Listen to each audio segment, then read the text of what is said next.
PAX East 2019. I'm here with Justin from Askiisoft, and the team, and we're talking about Katana Zero. Tell us about the game. So Katana Zero is a neo-noir action platformer with a focus on tight, fast-paced acrobatic combat. Everybody dies in one hit, you and the enemy, so it's brutally difficult, but also quite forgiving because every time you die, you instantly snap right back into the combat, right back into the action. The levels are short, and by the end you're able to get through each level without taking any hits and feel very satisfied about it. Okay, can I tell you just how much I dislike the skinny guys that have swords? Oh, the skinny Rickies, yeah. Yeah, the skinny Rickies. Yeah. Skinny Rickies gave me a lot of problems. Yeah, they're tough ones. And they're multiple hits? No, so everyone dies in one hit. The thing is, the skinny Rickies you can clash with their swords. They block, okay. Yeah, so they block your hit. But I yeah, thought they were just like really tough. I wasn't sure. Nah, they're pretty skinny. They're not that tough. So how much of this, I guess the narrative and storyline can you kind of tell me about? Because I know there was a scene where, what is the main character's name? The Dragon. The Dragon. Yeah. Walks into a room and a man is sitting there calmly in front of a fireplace. Yep, and that's the psychiatrist. Okay, and yep. some medicine is administered. And yeah. You talk through some dreams, some nightmares, try to figure out what's going on in your head, what's happening, you know. In fact, if you want to talk about the narrative, I'm going to hand this over to Eric. Yeah, okay. That was my field. I guess it's about you're an amnesiac. You don't know your past, and okay. you're killing these people, and you don't. It's about finding the connections between the people that you're killing and your own past, and how it relates to you. If you kill them all, then the link is broken, right? Well, a little bit, yeah. I mean, that's a fair point. Are you supposed to kill everyone, or can you leave anybody? Man, I mean, that's a subjective spoiler. Understood. This is like spoiler territory. I'll be honest, there's a lot of ninja games. I'm trying to be sure I remember it correctly. I remember being instructed to kill everyone. Oh yeah, well yeah.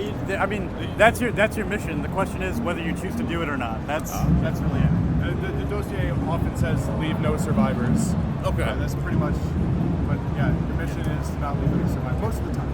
And I noticed that there's some branching paths between how fast you respond to people and how you respond to people. Oh yeah, so that's really important. I mean, like there are cumulative effects over the course of the game for the choices that you make. It can affect like how much a person likes you.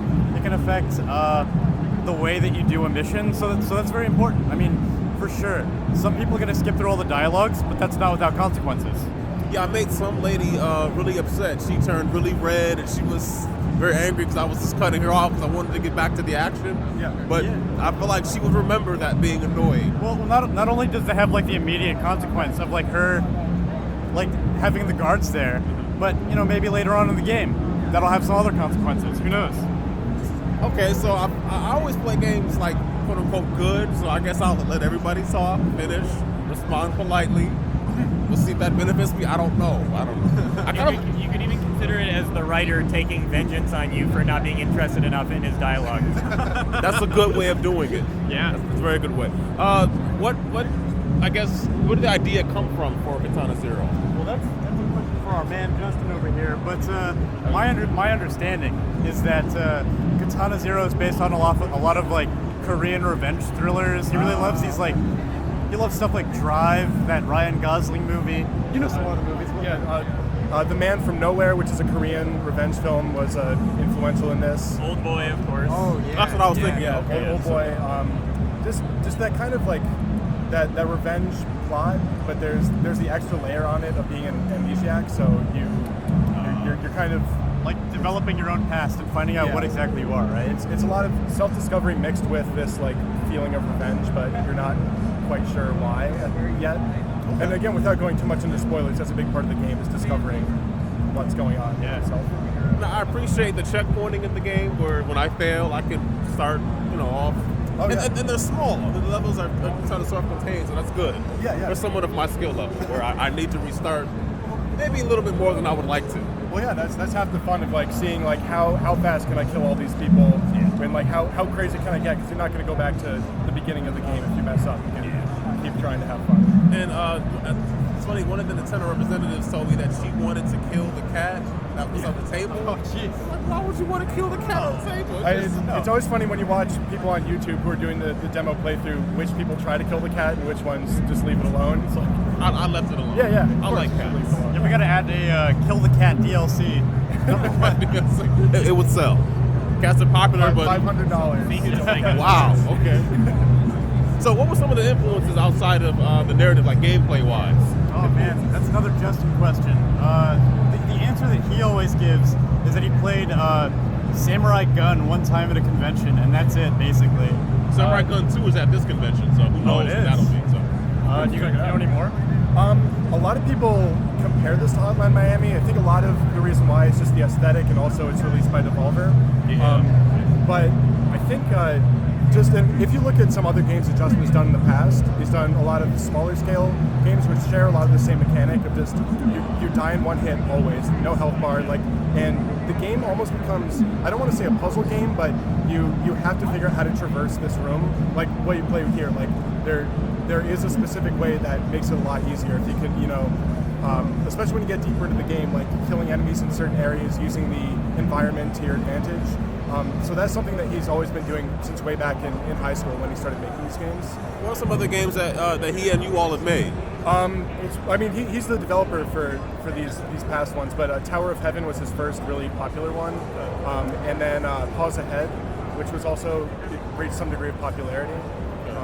The names are familiar, but I can't think of the game. They weren't super like mainstream hits, but a lot of people are familiar with them who are more. That's kind of when indie games were rising in popularity. I'm a big indie game guy, and I'm like, I should know this. Yeah, but so it's always kind of been within his game's design to have that feature of instant death, very fast paced. But then, I think Hotline Miami is probably would have been like a lot of people draw the conclusions. Yeah, I think it's more of an influence than he wants to admit. Yeah, that's all right. They were all influenced by something. Does Justin have a very? Asking about gameplay influences for. Oh yeah, sure. I guess the strongest. Well, all right. So first of all, the whole combat loop kind of comes from my earlier games, Tower of Heaven, whatnot. What? I answered this question for you. Oh yeah. They imitated you too. It was spot on. Hey, whatever. But yeah. So the general idea is, it's a short. Instant death combat loop and expanded to the short instant death loop of Tower of Heaven that's kind of expanded to having combat and everything, and that's just kind of how this came about. I mean, it's partially inspired by the combat mechanics of Samurai Gun, but I would say it's very partially inspired because I actually only ever played Samurai Gun once at a show. I never actually owned the game or anything. Two was That's here. exactly what we said. Samurai Gun 2 was on the floor. Yeah. You should play it. I should. I'll finally see if it's what I remember. Yeah. All right. Hey, I mean, I think these guys have it covered. Yeah, they did. Thank you all very much. Appreciate it. The game was great. There's a release date for it. Is it out? April 18th. That's soon. Wow. Very Okay. soon. Yeah, And it's on 5 years in the making, so it's weird for it to be this in 6 years. 6, I guess. We added 6 years. a now. year. Okay. It goes up every time he quotes a number. All right, so it's been 7 it's years been down about the road. 10 years, and I was working on this since the womb. This is my manifest destiny. Yeah. All right. And platforms, obviously Switch. Switch, PC. This is PC. Yep. Okay. All right. Thank you guys. Great, thank you. Thanks very much.